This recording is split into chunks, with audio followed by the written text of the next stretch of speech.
Hello, welcome to the Learn English Lab. This is where we take a whole stack of information, really dive deep, and pull out the most important, the most fascinating insights just for you.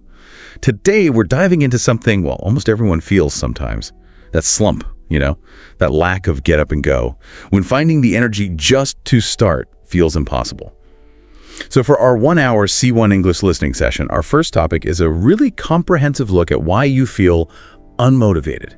We've got loads of material here to properly understand what's going on when that motivation just dips. That's right. And our mission really is to unpack the reasons behind it, why motivation fades, and importantly, look at practical ways to maybe reignite that drive.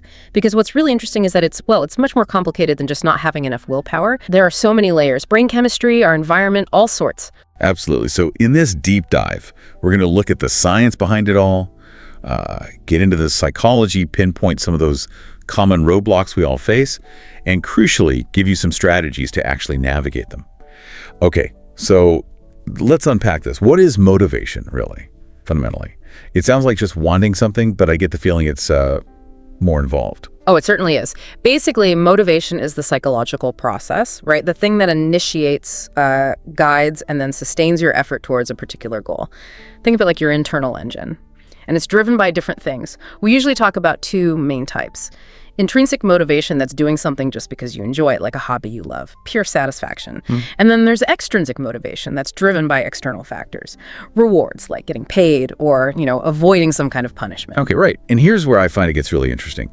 What's physically happening in our brains, when we feel motivated, or maybe more importantly, when we feel totally unmotivated. Right. This is where neuroscience comes in. Our brain's reward system is absolutely central. Dopamine, you've probably heard of it, plays a massive role. But it's not just about pleasure itself, interestingly. It's more about signaling the anticipation of a reward, that expectation. That's what really fuels desire and gets us moving. Okay. You've got the prefrontal cortex, that's for planning, decision-making, working together with the limbic system, which handles emotions and rewards. When they're synced up nicely, motivation feels, natural. And when they're not. Exactly. When they're out of sync, or if something disrupts that system, actually starting something becomes really difficult. So what disrupts it? Well, several things can throw that dopamine function off. Chronic stress is a big one. It leads to high cortisol levels, right? And that can actually suppress dopamine production, leaves you feeling kind of flat, listless, apathetic even. Okay. Not getting enough sleep is another major factor. It makes your dopamine receptors less sensitive, so your brain just doesn't respond as well to those reward signals. Right. Poor nutrition plays a part too. If you're low on things like tyrosine or omega-3s, vitamins B6, vitamin D, your brain just doesn't have the building blocks it needs to make enough dopamine. Wow. And then, of course, you have neurological conditions, things like depression, ADHD, Parkinson's. They involve direct issues with dopamine pathways. So motivation takes a big hit. And it's not just dopamine. Other neurotransmitters matter too, like serotonin for mood, norepinephrine for alertness. Imbalances there can also really drag your motivation down. So it's genuinely not just a mindset thing. There's real brain chemistry, physical stuff involved. Yeah, right. What about the psychological angle then? How do different theories explain our drive or, lack of it? Yeah, psychology gives us some really useful frameworks. One is called expectancy value theory. The idea here is pretty straightforward. Your motivation depends on two things. First, do you believe you can actually succeed at the task? That's expectancy. And second, how much do you actually care about the outcome? That's the value part. So the key insight is, if either your belief in yourself is low or you just don't value the end result that much, your motivation is going to drop. Makes sense, right? Yeah, totally. Then there's another really important one, self-determination theory, or SDT. SDT, okay. This theory argues that our natural drive, our intrinsic motivation, really thrives when three basic psychological needs are met. First, feeling like you have control over your own actions. That's autonomy. Second, feeling capable and effective at what you do. That's competence. And third, feeling connected to other people. Relatedness. Autonomy, competence, relatedness. Got it. And the crucial point from SDT is, if any one of those needs isn't being met, your intrinsic motivation really suffers. It gets undermined. Okay, that makes a lot of sense too. And one more goal-setting theory. This one highlights how powerful, clear, specific, and importantly, challenging goals can be. They give you direction, they energize you. But the flip side, and this is key, is that goals that are too vague, like I want to do better, or maybe goals that feel completely impossible, They just lead to frustration. You feel stuck and motivation plummets. Right. Okay, let's shift gears a bit. Let's talk about the everyday things, the stuff that gets in our way. Based on all the info we looked at, what are some of the really common, understandable reasons people find themselves just stuck? Unmotivated. Yeah, the common roadblocks. Oh, a huge one is simply not having clear goals. We just touched on that. Right. When your aim is fuzzy, maybe just I want to improve things, your brain doesn't have a concrete target. It leads to procrastination, inaction. There was a case study, Sarah, a graphic designer. She wanted to advance her career. Very vague, right? Felt totally stuck. It wasn't until she really nailed it down to something specific, complete a UI UX certification within 6 months. Suddenly she had clarity. And that clarity let her make a plan step by step. And that focus, that direction, it just reignited her drive. So the insight is really specificity gives motivation a map to follow. That's a great example. What else? Burnout and just feeling completely overwhelmed. That's another massive one. All right. Yeah. Burnout isn't just being tired. It's that deep exhaustion from long-term stress, from being overworked. Now, a little bit of stress can actually be motivating, right? There's this idea, the Yerkes-Dodson law. Yeah, like pressure before a deadline. Exactly. Moderate stress can sharpen focus. But too much, especially chronic stress, just pushes you into survival mode.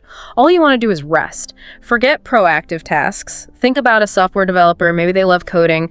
But after weeks of insane hours, the passion just gets drowned out by sheer fatigue. Motivation's gone. Totally. The insight there is that constant demand without proper recovery, it doesn't build you up. It just wears you down, depletes everything. Makes sense. What about internal stuff? Like fear? Absolutely. Fear of failure and its close cousin, perfectionism. They are major internal barriers. How so? Well, your amygdala, that's like the brain's alarm system, it sees potential failure as a threat. So it triggers avoidance, makes the task feel risky. Right, so you just don't start. Precisely. And perfectionism is a trap. You feel like you can't start unless you know you can do it perfectly, which is impossible, of course. So you delay and delay and delay. We saw a case study of Mark, a college student, avoiding writing essays. He was terrified they wouldn't be perfect. I think a lot of people can relate to that. Definitely. What helped him was learning to reframe mistakes, seeing them not as failures, but as necessary steps in learning.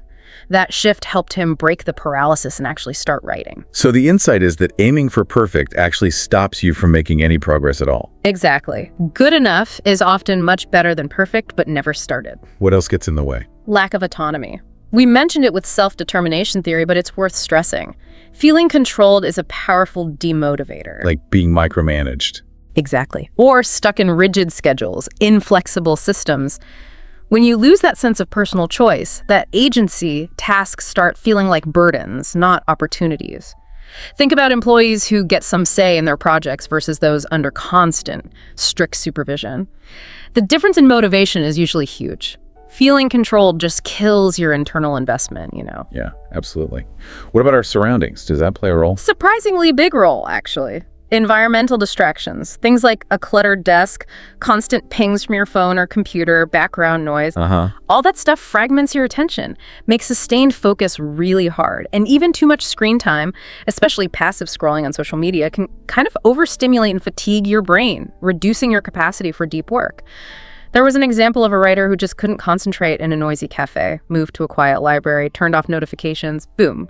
Focus and motivation improved dramatically. So the environment really shapes our ability to focus our energy. Profoundly. Your physical space, your digital space, they matter. Okay, this is really comprehensive. Are there other big categories? Yes, and this is a crucial one. Mental health challenges. They have a direct, significant impact. How so? Well, conditions like depression often come with low energy, fatigue, and something called anhedonia. That's a reduced ability to feel pleasure. Makes everything feel pointless and draining. Right. Anxiety can create so much worry about things going wrong that you just avoid taking action altogether. It's a coping mechanism, but it blocks motivation. And something like ADHD directly impacts executive functions, the brain skills needed for planning, organizing, initiating tasks. Starting can feel incredibly difficult. So it's not just feeling down, it's a real impairment. Absolutely. We saw a case study of Emma, an artist with depression. For her, getting professional help, therapy, maybe medication was essential. Alongside that, starting with tiny creative steps helped rebuild her capacity for enthusiasm. So the insight here is that if motivation is consistently low, it could be a symptom of an underlying health issue needing professional attention. Definitely. It's important not to just dismiss it as laziness. Okay. Anything else this common roadblocks list? Yeah, a lack of purpose or meaning. This is a big one. When tasks feel disconnected from your deeper values or from a long-term vision you care about, they just feel like chores. They drain energy instead of giving it. How do you find meaning in, say, a boring job? That's where Viktor Frankl's ideas come in, finding meaning even in difficult or mundane circumstances. Maybe that repetitive job isn't just tasks. Maybe it's providing security for your family, or maybe it's helping you develop a skill you need for the future. Remember Priya, the case study where she felt zero motivation for the career her family wanted. Yeah. But when she shifted her efforts towards activism, something she deeply cared about, her drive returned because it aligned with her values. The insight is really powerful. A strong why can help you endure almost anyhow. Compelling why. I like that. And finally, don't underestimate physical health factors. They are absolutely foundational. Like being tired. More than just tired.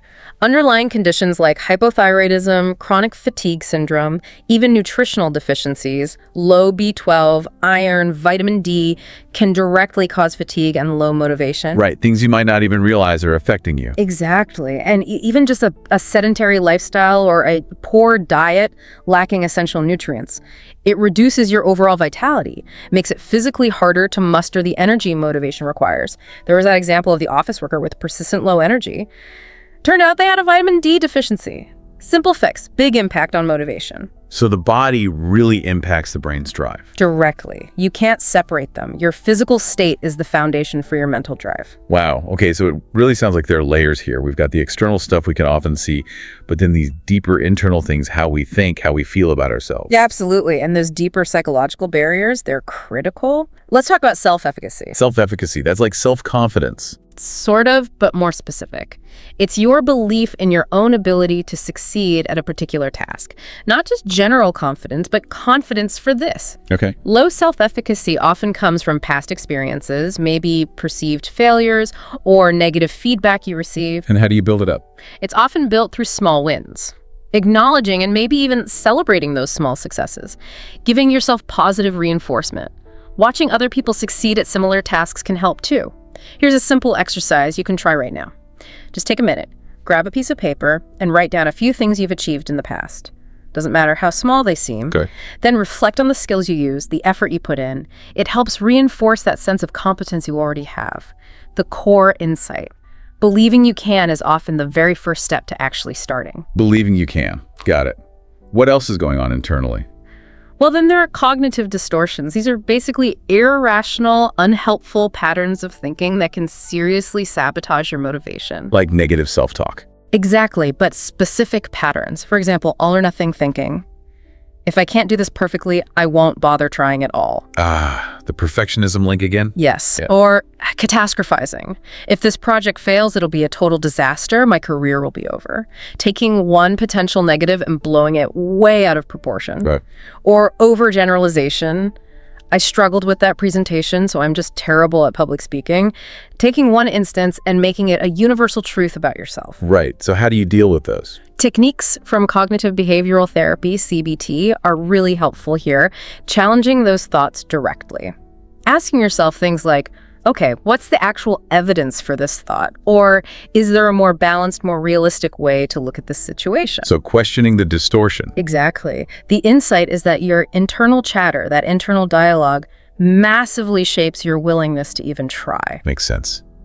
Anything else on the internal front? Emotional regulation, basically how well you manage your emotions. Unmanaged feelings, frustration, disappointment, sadness, even sometimes overwhelming excitement can just drain the mental and emotional energy you need to stick with a goal. So emotions get in the way. They can if they're overwhelming or unprocessed. Strategies like mindfulness meditation or even just journaling about how you feel can help you process them so they don't become roadblocks. Mindfulness, like focusing on your breath. Yeah, that's a simple starting point.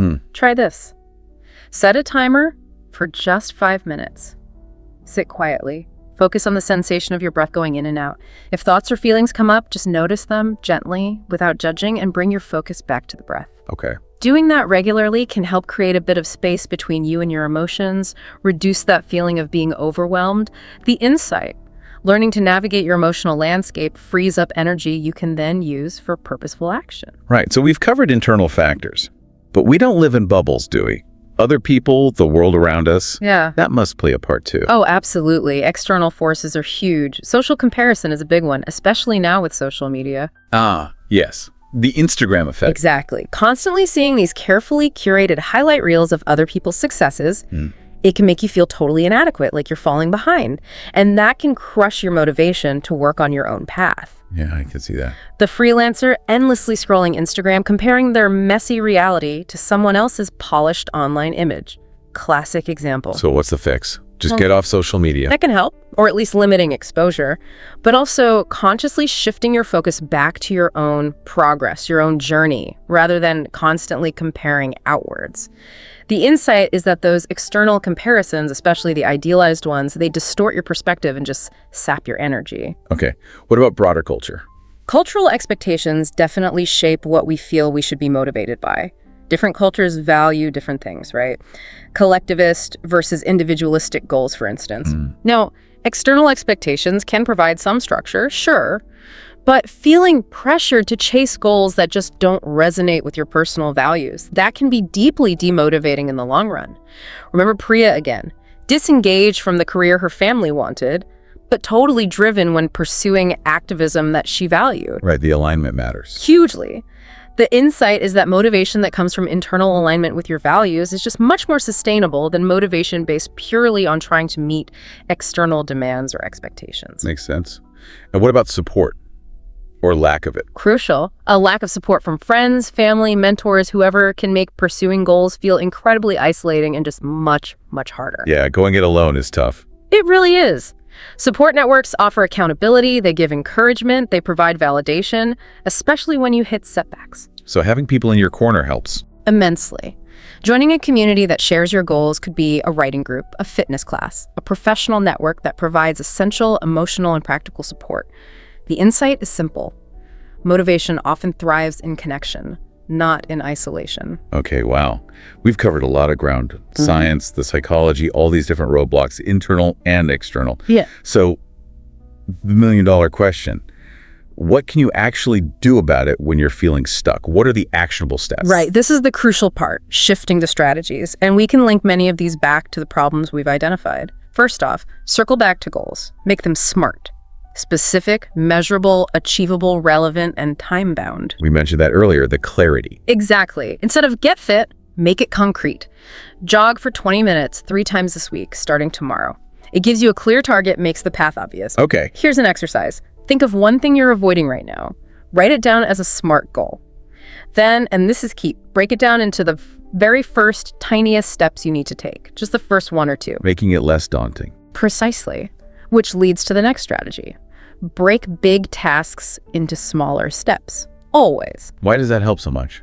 Well, a huge task just feels overwhelming, right? Insurmountable. Plus, there's something called the Zeigarnik effect. It's this psychological tendency where unfinished tasks kind of stick in your mind, create a mental tension. Oh, interesting. So by simply starting a task, even a tiny part of it, you create this little mental itch to finish it. It builds momentum. So instead of write the report, think open the document and write the heading, or write just one paragraph. Making the first step ridiculously small. Exactly. The insight is that overcoming inertia is often just about lowering the barrier to entry right down. Okay, SMART goals, break it down. What else? Practice self-compassion. This is so important. When we struggle with motivation, our inner critic often goes into overdrive. Oh yeah, you're so lazy, etc. Exactly. But beating yourself up actually makes things worse. Research by Kristen Neff shows that treating yourself with kindness and understanding, especially when you're struggling like you would treat a friend, actually builds resilience. It makes you more likely to try again. So being kind helps you bounce back. Yes. When you feel demotivated, try this exercise. Write a short, kind note to yourself. Acknowledge the struggle without judgment. It's okay that this feels hard right now. The insight is that kindness, not harsh criticism, is the fuel for sustainable change. I like that, self-compassion. Okay. Next, optimize your environment. Make it work for you, not against you. Top. Simple things. Clear your workspace. Physical clutter often leads to mental clutter. Silence those non-essential notifications on your phone, your computer. Maybe use noise-canceling headphones if noise distracts you. Remember the student who set up a dedicated, tidy study space. That simple act primed their brain for focus, the insight. Your surroundings can either enable your motivation or actively sabotage it. Consciously shape them. Right. Take control of the environment. Good one. Leverage the power of habits. This ties into breaking things down. James Clear talks about this brilliantly in Atomic Habits. Oh, yeah. Great book. The idea is that automating small behaviors reduces your reliance on fickle things like willpower or feeling motivated. You just do the habit. So build consistency. Exactly. Build momentum through tiny, consistent actions. Here's an exercise. Pick one tiny habit you want to build, maybe 5 minutes of stretching each morning or drinking a glass of water first thing. Track it for a week. Just notice how that consistency, even on a small scale, builds a sense of accomplishment. Right. The consistency itself becomes motivating. Precisely. The insight is that consistency creates its own momentum, often regardless of how motivated you feel on any given day. Okay. What if these things aren't enough? Yeah. What if it feels like a deeper issue? That's a really important point. If low motivation is persistent, if it's really impacting your life, your work, your well-being, don't hesitate to seek professional help. Like therapy. Therapy, yes. Especially something like CBT can be very effective for addressing underlying thought patterns or perhaps conditions like depression or anxiety. Or sometimes coaching can help, especially for things like ADHD, where strategies for organization and initiation are key. We saw the example of the professional with ADHD who thrived with a coach helping them build routines. The insight is simply that some motivation challenges really benefit from or even require expert guidance. Don't be afraid to reach out. Okay. Good advice. Any other core strategies? Yes, circle back to the foundation. Prioritize your physical health. We talked about how it impacts motivation. Sleep, nutrition, exercise. The big three. They aren't just nice to haves, they directly fuel your brain and body. Getting enough sleep, eating balanced meals, moving regularly, it impacts your energy, your mood, those crucial neurotransmitters like dopamine. Even just a short walk outside can give you a noticeable boost in mood and focus. Exercise for this. Create a really simple weekly plan. Aim for decent sleep, maybe plan 1 or 2 healthy meals you'll make. Schedule in just 20 minutes of movement each day. Keep it achievable. So treat your body like the engine it is. Exactly. The insight. You can't expect peak mental performance from a depleted physical system. Physical well-being is the fuel. Okay, one more. Find the meaning. Actively connect what you're doing, even the tedious tasks, back to your broader values or your long-term vision. That why again. That why. Ask yourself, how does doing this task, even if it's boring, help me achieve financial security? Does it help me learn a skill I need? Does it support someone I care about? Does it align with a goal that truly matters to me? Exercise. Pick one task you're really avoiding, take 2 minutes, and write down just 2 or 3 ways completing it connects to something bigger that you value. The insight. Connecting action to meaning transforms a chore into a purposeful step. Powerful. Okay, so those are the big strategies. And you mentioned some quick tools, too, things you can use right in the moment. Yeah, absolutely. Sometimes you just need a quick technique to break inertia. The Pomodoro technique is excellent. The tomato timer thing. That's the one. Work intensely on one single task for 25 minutes, no distractions. Then take a short 5-minute break. Repeat. Why 25 minutes? It feels manageable, long enough to get into something, but short enough that it doesn't feel overwhelming. It helps maintain focus and prevents burnout within a work session. Ahmed, the student in the case study, found it super helpful for tackling big study blocks. Okay, exercise. Set a timer for 25 minutes right now. Pick that one thing you've been avoiding and just commit to focusing only on that until the timer goes off. Perfect. Another quick tool. Visualization. Picturing success. Exactly. Take a few moments, close your eyes, and vividly imagine yourself successfully completing the task. Really feel the positive emotions, the relief, the pride, the satisfaction. It can actually activate your brain's reward pathways and strengthen your belief you can do it. Exercise. Try it right now for a goal you have for later today. Picture it done. Nice. What else? Accountability partners. We mentioned support networks earlier, but this is more specific for a particular goal. Telling someone what you're going to do. Yep. Share your goal with a trusted friend or colleague. Ask them to check in with you. That simple act of stating your intention to someone else creates a sense of commitment. Exercise. Text a friend right now. Hey, I'm planning to do one small task by 5 p.m. today. Can you ask me how it went? Huh. Put yourself on the hook, okay? And finally, small reward systems. This is basic positive reinforcement. When you complete a task, especially a tough one, give yourself a small, predetermined reward. Like what? Needs to be something you actually enjoy, but keep it small and immediate. Listen to a favorite song, make a nice cup of tea, take a 10-minute break to stretch or walk outside. Exercise. List 3 small, healthy rewards you could use this week after tackling tasks you usually avoid. Okay, great practical tips. And you mentioned Lisa and Maria earlier, the case studies. Yeah, they really illustrate combining strategies. Lisa, the overwhelmed parent, used SMART goals for her personal time. She optimized her environment by delegating and outsourcing where she could, and she found vital support in a community group. A multi-pronged approach. Exactly. And Maria, the disengaged employee, she focused on finding meaning by connecting her work to her creative values.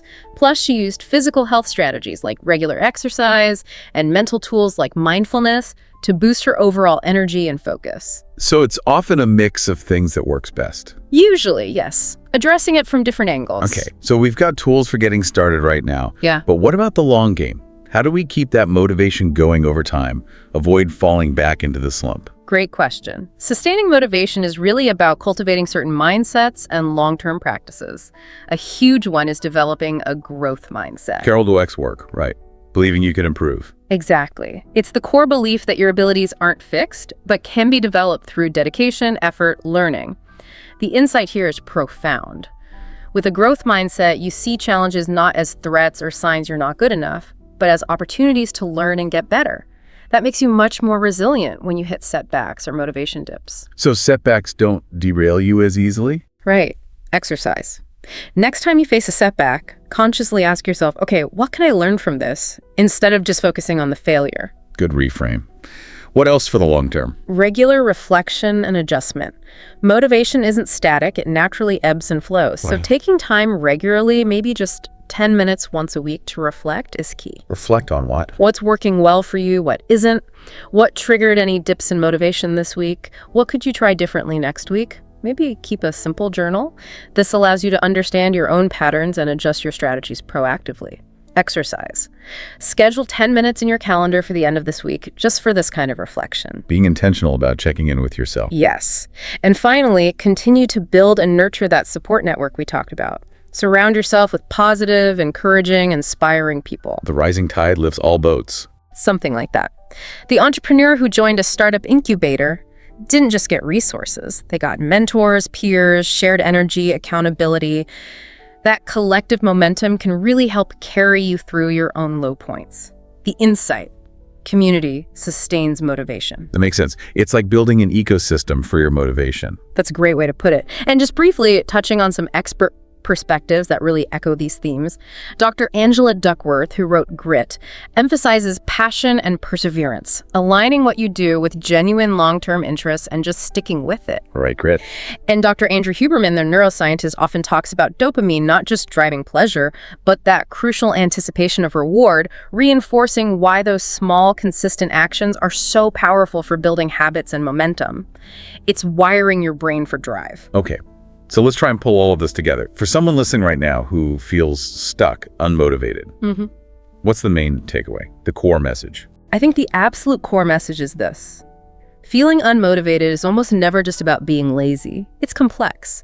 It's this intricate dance between your biology, your brain chemistry, your physical health, your psychology, your thoughts, your feelings, your environment, and your social connections. Understanding which of these factors might be playing a role for you. Is it unclear goals? Is it burnout? Is it low dopamine from lack of sleep? Is it feeling disconnected from the purpose? That understanding is the absolutely essential first step. So figuring out the why behind the feeling. Exactly, because motivation isn't some fixed trait you either have or you don't. It's much more like a skill, or maybe a muscle, something that can be developed, strengthened, cultivated through intentional effort.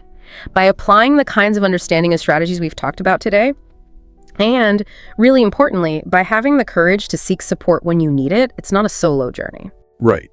So rebuilding drive is about being a bit of a detective about your own state, figuring out the roots, and then taking deliberate action. It often starts small, builds with consistency, and gets really powerful when you connect it back to what truly matters to you, your purpose, your values. For you listening, maybe the final thought to mull over is this.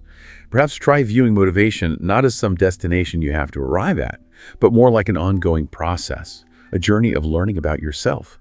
And just remember that those seemingly small, insignificant actions, the ones you do consistently, day after day, they really can compound over time into significant momentum. Don't underestimate the power of starting small and staying consistent. Thank you so much for joining us for this deep dive. Remember to like, share, and subscribe to this YouTube channel. Ever walked away from a conversation feeling like you just, missed something fundamental? Oh, definitely. Or maybe found yourself reacting really impulsively, and then later you're like, oh, why did I do that? It happens, right? It absolutely happens to everyone. Dealing with emotions, our own and, well, everyone else's, it's just a huge part of getting through the day. And often, those moments where things feel a bit off, they seem to boil down to how well we understand and manage something called emotional intelligence. Right. You hear it called EI, sometimes EQ. Yeah. And it's really more than just soft skills. It feels pretty foundational. Totally agree. So today, our deep dive is all about unpacking that emotional intelligence.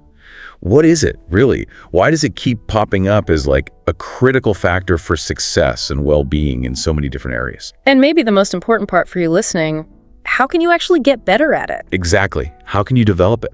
And our guide for this whole exploration is a document we've been looking at called Emotional Intelligence Explained.pdf. It gives a really thorough overview from where the idea even started all the way to, practical things you can do. Okay, so we're going to dig into its origins, break down the core ideas, look at some of the brain science, which is fascinating, see it in action, at work, in relationships, and then, give you some actual steps you can maybe start trying out to build up your own emotional skills. Ready to jump in? Let's do it. So first things first, let's get a baseline. What is emotional intelligence? According to the source material, it's essentially the ability to recognize, understand, manage, and maybe even influence emotions. Both your own emotions and the feelings of people around you. Exactly, both sides of the coin. And that feels like a really key difference from, say, traditional IQ, right? Yeah. Cognitive intelligence. Yeah, IQ is more about logic, reasoning, processing information. EI, though, it's focused on these emotional and social skills, the stuff that really impacts how you interact, how you make decisions, especially under pressure, and how you bounce back from things. Adaptability. Precisely. And you think about today's world, everything's so connected. Collaboration, good relationships, clear communication, they're not just nice extras anymore. EI is pretty vital for, navigating all that effectively, for building strong connections and just thriving emotionally and socially. Okay, so where did this whole idea spring from? It wasn't just invented yesterday, right? It has roots in psychology. That's right. It's been brewing in psychological research for a while, but it really gained steam, relatively speaking, not that long ago. Okay. Peter Salovey and John D. Mayer, they were psychologists who formally defined it back in 1990. They talked about it as being able to monitor feelings, yours and others tell the difference between various emotions, and then use that info to guide how you think and act. So an ability-based thing initially. Yes, their early model focused on 4 abilities: perceiving emotions, using them to help thinking, understanding them, and managing them. And then Daniel Goldman came along. Ah, yes. Goldman. His book in 1995, Emotional Intelligence, Why It Can Matter More Than IQ, that's what really pushed it into the mainstream. Huge impact. Because he argued it could be more important than just smarts for overall life success. Pretty much. He made a compelling case, and his work introduced this, very widely known 5-component model, which I think we should definitely break down. Yeah, let's do that. And, while there were other researchers like Reuven Bar-On who looked at it slightly differently, maybe more as stable traits, Goldman's model really caught on. It gave people a clear way to think about it. Of course, the field's grown since then. We've gotten better at measuring it, applying it everywhere. Okay, so let's unpack Goldman's framework. The source says these 5 parts all work together. They're interconnected. The first one, the foundation, is self-awareness. Right. Think of self-awareness as being an investigator of your own inner world. It's knowing what you're feeling, when you're feeling it, and crucially, why. Understanding your triggers, your patterns. It's not just feeling mad, but knowing why you're mad and how that's maybe affecting what you're about to say or do. Exactly. The source uses an example of a manager realizing their frustration isn't really about the team, but maybe about their own unrealistic expectations or need for control, that kind of insight. That internal clarity seems huge, knowing the difference between, say, anger and vulnerability or disappointment. And it involves reflecting, checking in with yourself. Absolutely. Self-reflection is key. And the source also mentions trusting your intuition, those gut feelings. They often carry a lot of emotional information, you know? Makes sense. And the benefit. The big benefit is you can respond more thoughtfully, more mindfully. You're less likely to just react on autopilot or make impulsive choices driven purely by emotion you haven't really examined. It really is the bedrock for the other components. Okay, so building on that awareness comes self-regulation. It sounds like the control panel. It kind of is. Self-regulation is about managing those emotions you've become aware of, managing them effectively, especially when you're stressed or facing something difficult. So controlling impulses, adapting, staying calm. All of that. Think about a teacher staying patient with a disruptive student instead of, losing their cool. That's self-regulation in action. Like taking that pause before you snap back at someone, or trying to stay positive when, a project hits a snag. Exactly like that. It includes impulse control, being adaptable when things change, and also taking responsibility for your own emotional responses. The big payoff here is resilience. Your emotions don't completely hijack your goals or actions. Okay, component 3, motivation. But the source was specific here. It's about intrinsic motivation, right? Yes, that's a really important distinction. It's not about external rewards like money or fame. It's that inner fire, that passion to pursue goals because they mean something to you personally. Things like passion, optimism, just sticking with it. Definitely. Think of an athlete who trains relentlessly through a tough injury rehab. Their drive isn't just about the next competition, it's deeper. It's an internal commitment to their sport, to getting better. And people like that often end up inspiring others around them too, don't they? They really can. Key characteristics are being very goal-focused, staying optimistic even when things get rough, and having this genuine commitment to keep learning and growing. That's what fuels effort over the long term.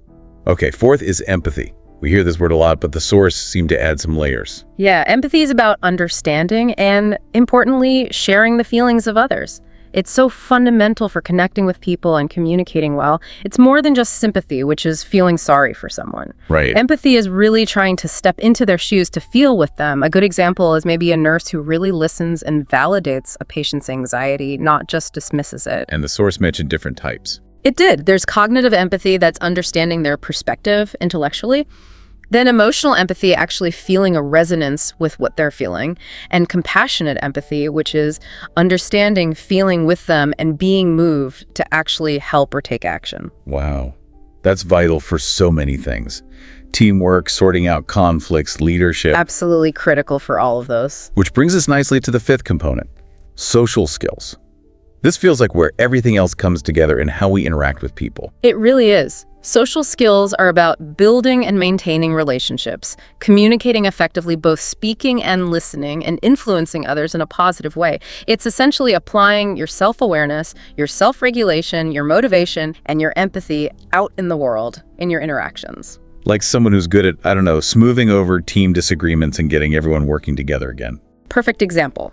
Key skills here include things like clear communication, maybe using I feel, statements, instead of blaming, really listening actively, managing conflicts constructively, looking for win-win solutions, and collaborating effectively on shared goals. These skills basically lubricate social interactions, build trust, get people cooperating. Couldn't have said it better. They foster trust and cooperation. Okay, so that's the 5-part framework from Goldman. Now, what about the science behind this? Is there actual proof in our brains? Yeah, there's some really interesting neuroscience. Our limbic system, especially a part called the amygdala, is like the brain's emotion center. It processes feelings. Then you have the prefrontal cortex, which is more involved in reasoning and regulating those emotions. The thinking part. Kind of, yeah. And research, including studies using brain scans, suggests that people with higher EI tend to have stronger, more efficient connections between these emotional processing areas and the regulatory areas. It helps them manage feelings better. So, literal brain wiring differences. It seems that way. Stronger connectivity.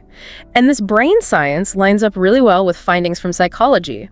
Lots of studies, including big meta-analyses, consistently show links between high EI and better mental health, better job performance, and happier relationships. Any specific studies mentioned? Yeah, the source mentioned one meta-analysis by Shute and colleagues, and another specific study looking at leadership, finding EI predicted effectiveness, especially under stress.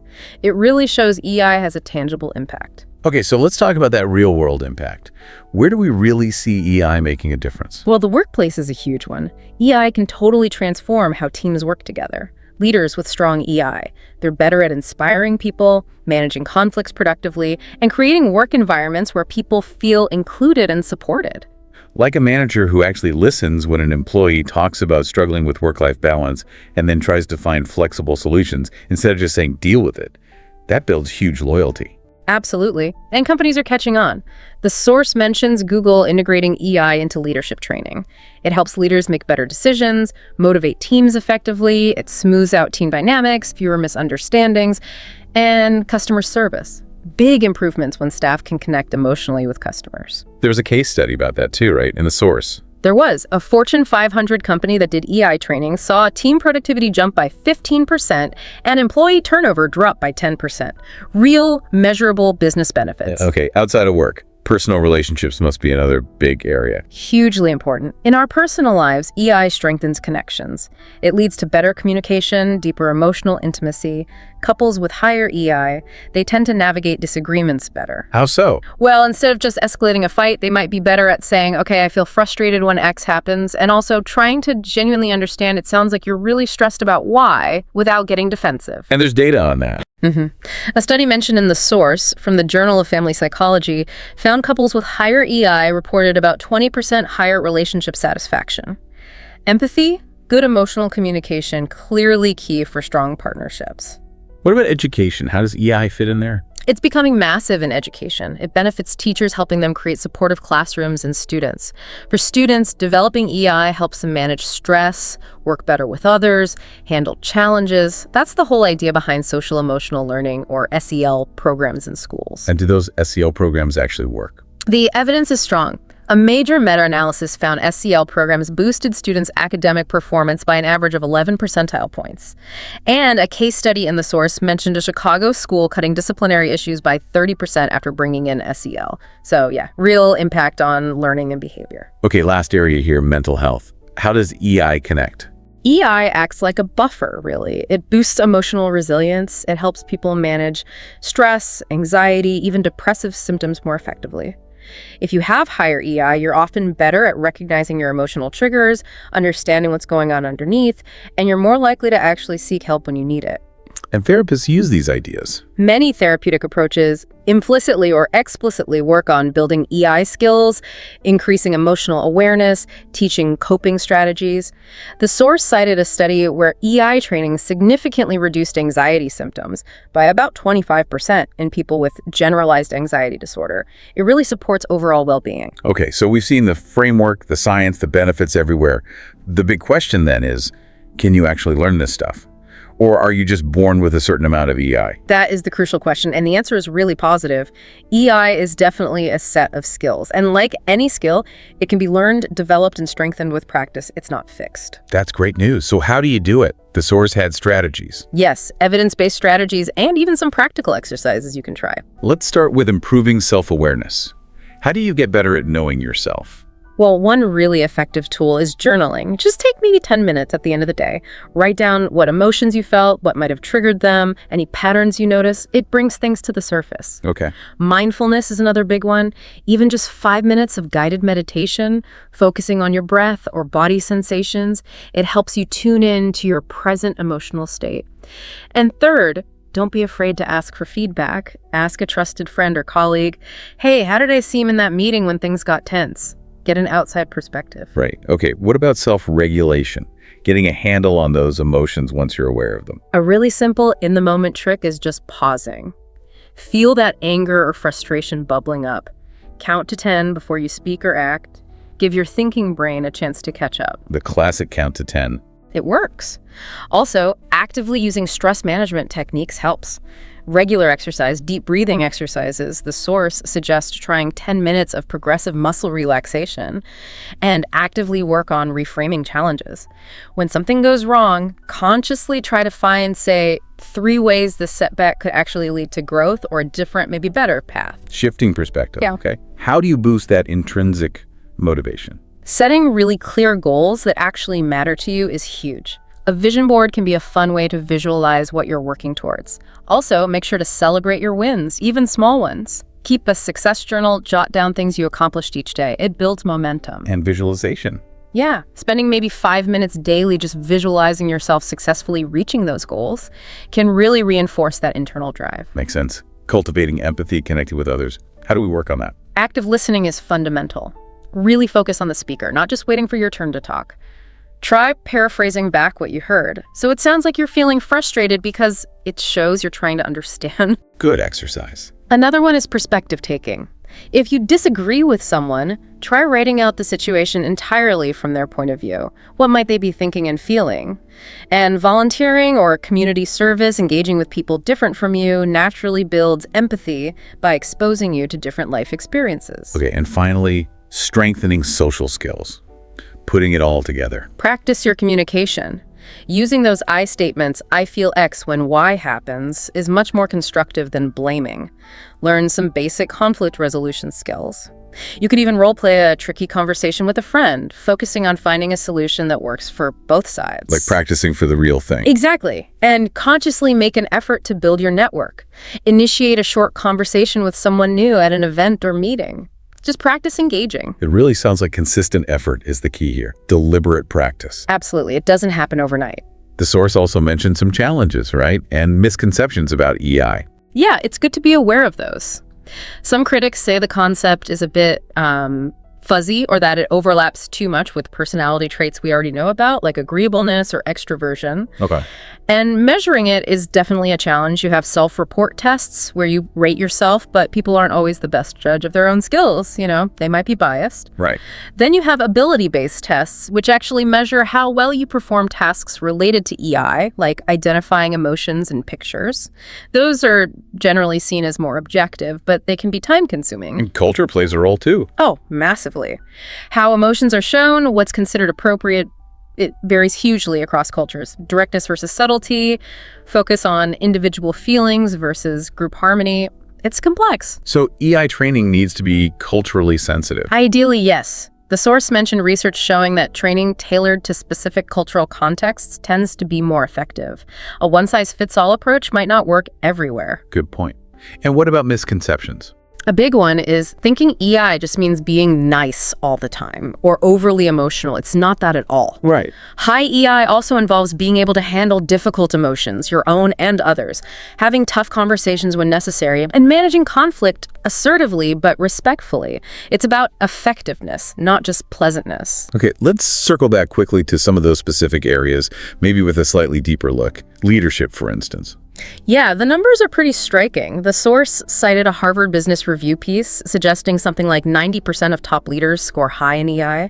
It's not just about strategy, it's about connecting, inspiring, navigating tricky situations. Any specific leadership practices? One mention was empathic inquiry, really asking open-ended questions to understand your team's perspective, their challenges, before jumping in with your own ideas or solutions, truly listening. We touched on it, but high EI in doctors and nurses is directly linked to things like patients trusting them more, understanding their treatment better, and actually following through with it.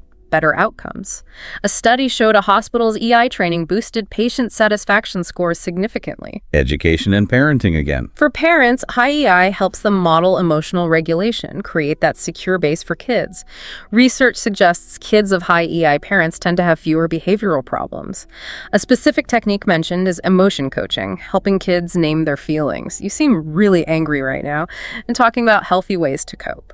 What about technology? Does EI still matter with AI and remote work?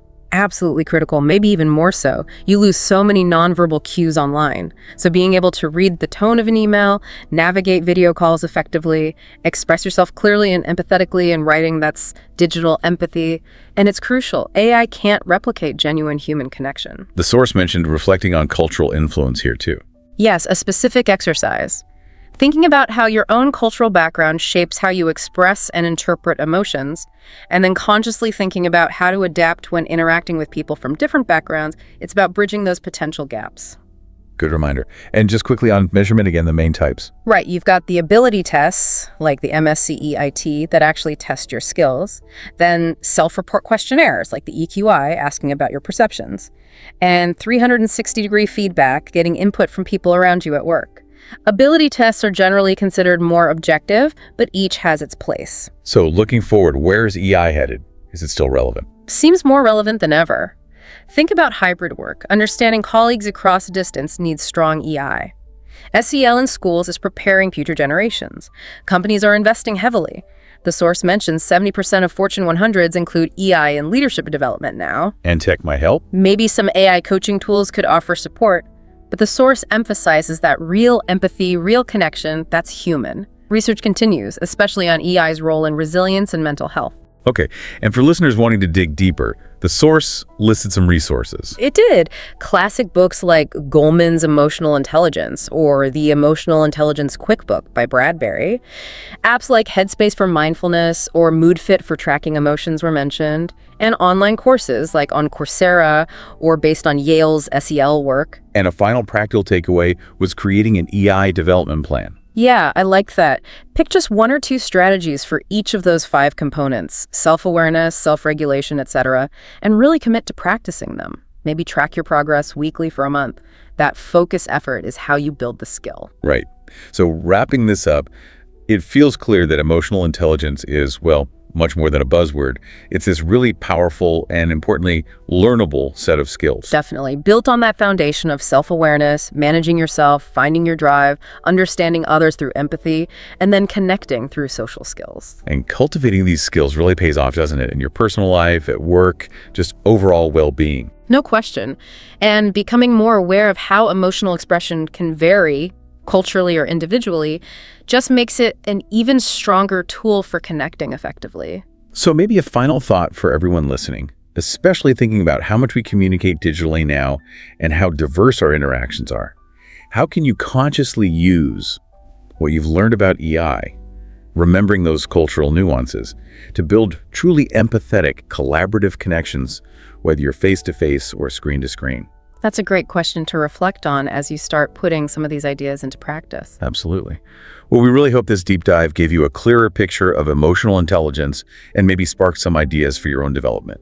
And just a reminder, for more insights and resources around language and learning, you might want to check out the Learn English Lab channel. That's at youtube.com/EnglLearnLab. Yes, definitely check that out. And if you found this conversation helpful, please do take a second to like this video, share with someone who might benefit, and subscribe to this YouTube channel. It really helps us keep creating these deep dives for you. Thanks for joining us. Welcome to the deep dive. Today, we're plunging into something incredibly personal and really universal. Navigating fear and that relentless whisper of self-doubt. Whether you're gearing up for a big presentation, launching a new project, maybe just trying something new, these feelings are probably familiar. They really are. And, they aren't just abstract worries floating around. They have concrete roots, both in our biology and, well, the patterns of our thinking. Right. Our goal in this deep dive is really to pull apart these concepts, shine a light on what's truly important, and maybe hand you some practical tools to understand and move past these barriers. We're kind of your guides through this terrain. Because while fear and doubt are common passengers on the journey, they don't have to stay in the driver's seat, right? Definitely not. We're going to look at the science behind it, dissect those tricky thought patterns, and explore actionable steps you can start taking today. So let's get into it. Okay, let's actually start with the physical foundation, what's happening inside your own head. There's this tiny almond-shaped part of your brain called the amygdala. The amygdala, right? You can think of it as your personal alert system, constantly scanning for potential threats. So when you're facing a high-stakes situation, maybe a tough deadline or a big creative leap, Yeah. your amygdala might see that stress, that uncertainty as a threat, Yeah. even if it's not like physically dangerous. Exactly. And when it does, it triggers a whole cascade, the classic fight or flight response. Yeah. This involves releasing stress hormones like cortisol and adrenaline. That's why you might get physical symptoms. Sweating palms, maybe a racing heart, that shaky feeling. Okay. And it absolutely fuels those mental blocks and self-doubting thoughts. But thankfully, we also have the prefrontal cortex, right? Yep. Located right behind your forehead. Yes. This is where the more rational thinking happens. Planning, problem solving. It's meant to be the cool, calm voice that can sort of regulate the amygdala's alarm. Correct. That's its job. The tricky part is that when the fear or doubt really ramps up, the amygdala's signal can effectively well, it can drown out the prefrontal cortex. So it gets overwhelmed. Pretty much. Yeah. And that's when the unhelpful, often irrational thoughts take over. Things like, I'm definitely going to mess this up, or, I'm simply not capable. So the alarm is just so loud the rational part can't get a word in. That sounds incredibly frustrating. It can be. But a key insight here is that you can consciously work on strengthening the communication pathway between these two areas. How do you do that? Well, techniques like being mindful of your thoughts, sort of observing them without judgment, deliberately reframing negative thinking, Okay. and even gradually exposing yourself to feared situations. All that can help dial down the amygdala's tendency to overreact. Okay, so that's the brain chemistry side of things. But a huge part of this is the stories we tell ourselves, isn't it? Those automatic thoughts that just pop up. Oh, absolutely. That seems to lead us to what's often called cognitive distortions. Spot on. Cognitive distortions are basically irrational ways we think about ourselves and the world. They're like flawed lenses that twist our perception, usually in a negative direction. And there are some really common ones that seem to feed self-doubt, like all or nothing thinking. Yes, that's a big one. It's seeing things in stark black and white. Yeah. If something isn't a total unqualified success, then boom, it's automatically a complete failure. No middle ground. None. No room for shades of gray or partial wins. It's like, if I'm not completely perfect at this task, then I failed entirely. Oof. Okay, what about catastrophizing? This is jumping straight to the worst possible outcome imaginable, often based on minimal evidence. So blowing things way out of proportion. Totally. If this one interaction doesn't go perfectly, my entire career will be ruined. That kind of thinking. Right. And overgeneralization. That's taking one negative event, just one, and deciding it applies to everything, everywhere, always. For instance. Like, I messed up that one email, so I'm clearly terrible at all forms of communication. It takes a single instance and turns it into some kind of universal truth about yourself. Wow. So simply recognizing these patterns, just noticing them, must be a powerful first step. It really is. Awareness is huge. But how do you actually challenge them Yeah. when they pop up? A very practical tool is keeping a thought diary. The idea is pretty simple. When you have a self-doubting thought, you write it down. Okay. Then you try to identify which distortion might be at play. Is it all or nothing? Catastrophizing. Yeah. And then comes the critical part. You actively challenge that thought. You find evidence to the contrary. So if the thought is, I'm not qualified for this, which might be, say, overgeneralization after a small mistake, Right. you'd counter it with proof. Like, okay, wait, I've successfully completed tasks requiring similar skills before. Or maybe I have a track record of learning quickly and adapting. That's it. You're essentially building a factual case against the irrational thought using real evidence from your own life. It weakens the distortion's hold over time. Okay, let's shift gears a bit. There's something that seems to uniquely plague high achievers, that feeling of being a fake, even when there's plenty of evidence they're not. Imposter syndrome. Ah, yes. Imposter syndrome.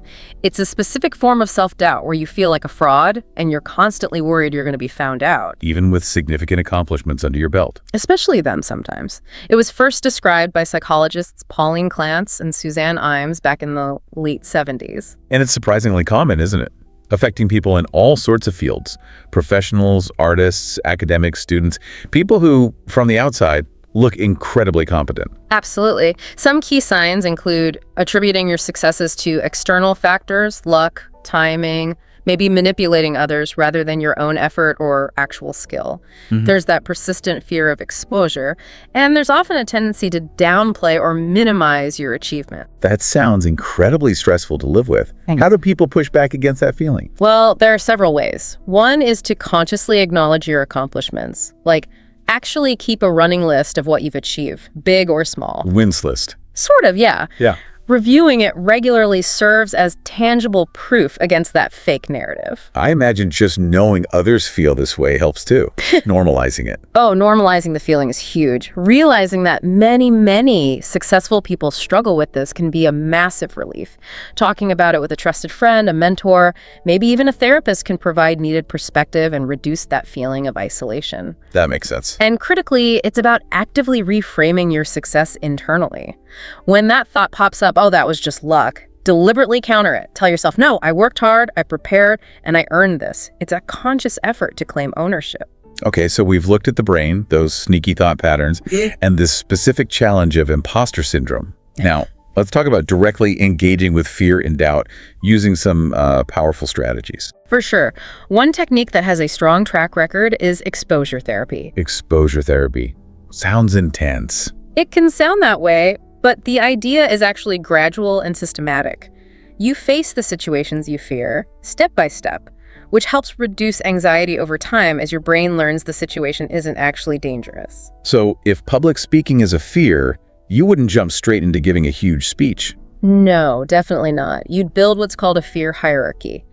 You list situations related to the fear, from least scary to most scary. Like, Maybe it starts with practicing in front of a mirror, then speaking to one friend, then maybe a small, supportive group, and eventually working up to a larger audience. that step-by-step approach makes a lot of sense. You're slowly building your tolerance and showing your system that the catastrophe you predicted doesn't actually happen. That's the core idea. Each small exposure helps desensitize the amygdala's reaction.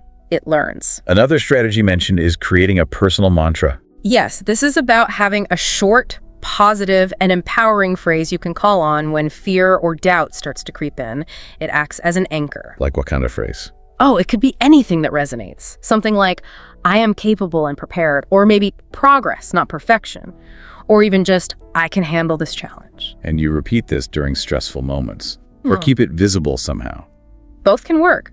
The idea is to repeat it, internalize it. It helps create a new mental association linking challenging situations not just with dread, but with that feeling of empowerment and capability. The material also covers self-regulation techniques, which seem focused more on managing the physical side of things, the sensations that come with fear. Yes, these are tools to calm your nervous system right in the moment. Progressive muscle relaxation, for example. How does that work? It involves tensing and then releasing different muscle groups sequentially throughout your body. You clench your fist, hold, release, then your arm, hold, release, and so on. It's a way to consciously let go of physical tension. Okay, and grounding techniques, like the 5-4-3-2-1 method. That's a great one. It uses your senses to pull you back into the present moment when your mind is racing with fear or doubt. Remind me how it goes. You identify 5 things you can see right now, then 4 things you can physically touch, 3 things you can hear, 2 things you can smell, and 1 thing you can taste. It just interrupts that anxious spiral. Simple, but sounds effective. And box breathing. Very simple, very effective breathing exercise. You inhale for a count of 4, hold your breath for 4, exhale slowly for 4, and then hold the exhale for 4. And just repeat that cycle. Yeah, repeating this for just a few cycles can significantly calm your nervous system, lower your stress response. Finally, looking to positive role models is suggested. How does that help? Seeing others who have successfully navigated similar fears or doubts can be incredibly motivating. It also gives you insights into their process. Can you give an example? Well, think about someone like Oprah Winfrey. She overcame immense challenges and doubt early in her career, largely through vulnerability and just persistent effort. Or J.K. Rowling facing numerous rejections before Harry Potter took off, but she kept going. Right. It's powerful to remember that even highly accomplished people aren't immune to doubt. Definitely not. And the idea is if you're facing a challenge, you can ask yourself, what would my role model do in this situation? Okay. That question can often provide clarity, maybe a perspective that cuts through your own fear-based thinking. Let's talk about some really hands-on exercises you can start doing, like right now to build confidence. There's an interesting one called fear setting. Yeah, popularized by Tim Ferriss. This is about taking those vague anxieties, the ones swirling in your head, and making them concrete. You start by writing down the goal or action you're hesitant about because of fear. Okay, define the fear. Then what? Then you list out all the worst-case scenarios. What's the absolute worst that could happen if you actually tried and things went wrong? Get it all out on paper. Get it all out. For each scenario, you assess how likely it really is, maybe on a scale of 1 to 10. Then, and this is key, you brainstorm. How could you prevent that scenario? And how would you recover or repair things if it did happen? So you're planning for the worst, in a way. You are, but you're also realizing you could likely handle it. You also list the potential benefits of taking action. What's the upside? And you also look at the cost of inaction. What happens if you don't do it? What opportunities might you miss? The potential regret down the line. Right. What this process often reveals is that your fears are far less probable and the potential consequences less catastrophic than they felt when they were just abstract worries floating around. Makes it seem less daunting. It really can. It makes moving forward seem much more manageable. The confidence jar is another really tangible exercise. Sounds simpler. It is quite simple. Get an actual jar or even just a dedicated notebook. Each day or whenever something notable happens, write down one thing you did well. A small success, maybe a fear you faced, no matter how minor it seems. Like, I spoke up during the team meeting, or I finished that tough email I was avoiding, or I got through that difficult phone call. And then you just collect these. You collect them and then you review them regularly, maybe once a week. It creates this physical, undeniable record of your capabilities and your resilience. It directly counters that self-doubt narrative that whispers, you're not good enough, or you never succeed. I like that. It's building your own evidence file. That's a great way to put it. And finally, role-playing scenarios. Practicing for stuff that makes you nervous. Exactly. If you have a specific situation that triggers significant fear, maybe a job interview, a negotiation, a difficult conversation you need to have, you can practice it beforehand. Oh. Well, you could write out how you want to approach it, focusing on confident communication. Then rehearse it out loud, maybe with a friend, a mentor, or even just talking to yourself in front of a mirror. And then reflect on how it felt. What worked, what maybe you'd adjust. For sure. This preparation significantly reduces anxiety because you're making the unknown situation more familiar. You feel more prepared, less likely to be caught off guard when the real moment arrives. It's really helpful to see how these aren't just theoretical ideas. The concepts we're exploring have actually helped people in real-world situations. Absolutely. Let's look at a couple examples. Consider the story of Priya, a software developer who was terrified of pitching her startup idea, really paralyzed by her fear of rejection. What'd you do? She used fear setting first. And she realized that pitching multiple investors meant any single no wasn't actually fatal to her dream. It reframed the stakes. Okay, that helped manage the fear. Then she incorporated exposure therapy. She started small pitching to a trusted mentor first, then small friendly groups, building up confidence before facing actual investors. Typical steps. Yes, and she used a mantra too. Every no brings me closer to a yes. Plus, she leaned heavily on the support network she found in a startup incubator program. Community matters. And the outcome. By applying these strategies consistently, she pitched to 5 different investors and successfully secured funding from 2 of them. Her fear of rejection diminished significantly because she had a framework to handle it, and she started seeing it as just part of the process, not some personal judgment on her worth. That's a great story. Then there's the example of James, a manager struggling with self-doubt. Right. James felt immense self-doubt about his ability to lead a new team, felt like he wasn't cut out for it. So what strategies did he use? James used cognitive reframing quite a bit. He actively challenged his inner critic by listing past successes, times when he guided junior colleagues effectively. He started a confidence jar, like we discussed, noting daily wins, successfully resolving a team conflict, clearly communicating a complex goal.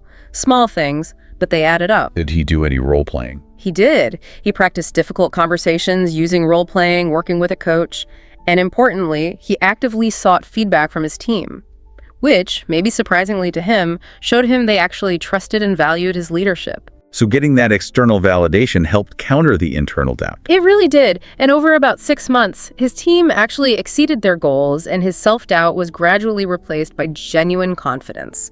Confidence built through conscious effort and seeing positive results. These examples really show that combining a few of these techniques tailored to your specific challenge can make a huge difference. It's not just one thing. Definitely not. It's about finding the right mix for you.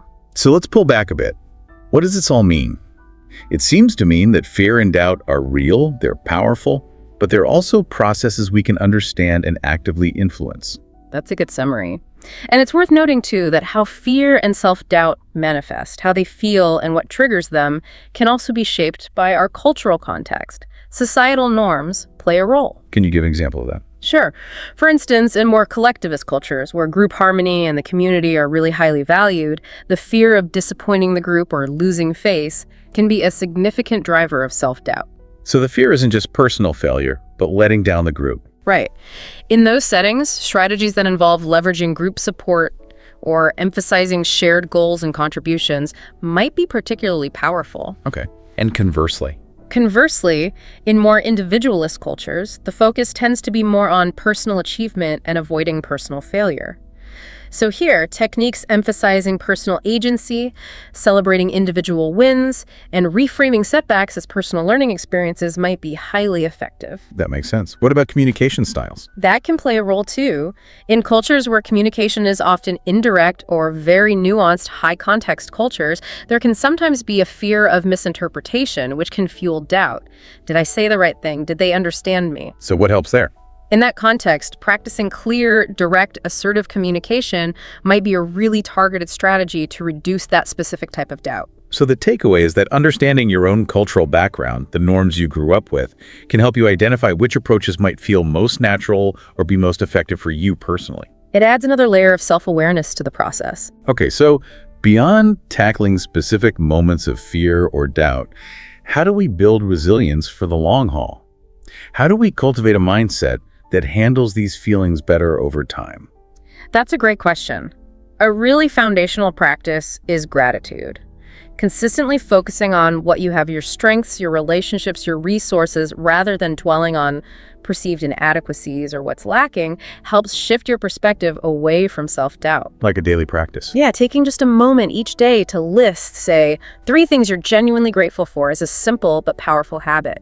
It rewires your focus. Developing a learning orientation also seems critical. You mentioned reframing earlier. Absolutely. It's about framing experiences, even the difficult ones, as opportunities to learn and grow rather than as pass-fail tests of your inherent worth. Can you give an example? Sure. Approaching a new project thinking, this is a chance to develop my skills in X and Y, feels very different and much less pressured than thinking, I have to nail this perfectly or I'm a failure. It reduces the fear of falling short because the goal shifts towards growth. Creating a vision board is another tool mentioned for long-term focus. Yes, it's about having a visual representation of your goals and aspirations. Seeing images or words that remind you of what you're working towards can provide consistent motivation. It helps keep doubt in perspective, especially during challenging times when it's easy to lose sight of the bigger picture. And I guess beneath all these specific strategies is just a commitment to lifelong growth, right? That's really the foundation. Overcoming fear and doubt isn't a destination you arrive at. It's more of a continuous process. It's about learning, adapting, building self-awareness constantly. So staying curious. Staying curious, engaging with resources, whether that's books, courses, workshops, even just conversations that encourage embracing vulnerability, cultivating that growth mindset we talked about, and building genuine self-assurance. It's all part of that ongoing journey. So we've taken quite a deep dive today. We've explored the brain's role in fear, challenged those unhelpful thought patterns, armed you with some practical tools and exercises. Looked at how others have used these strategies, considered cultural factors, and talked about building that long-term resilience. Yeah, it's clear there's no single magic bullet, is there?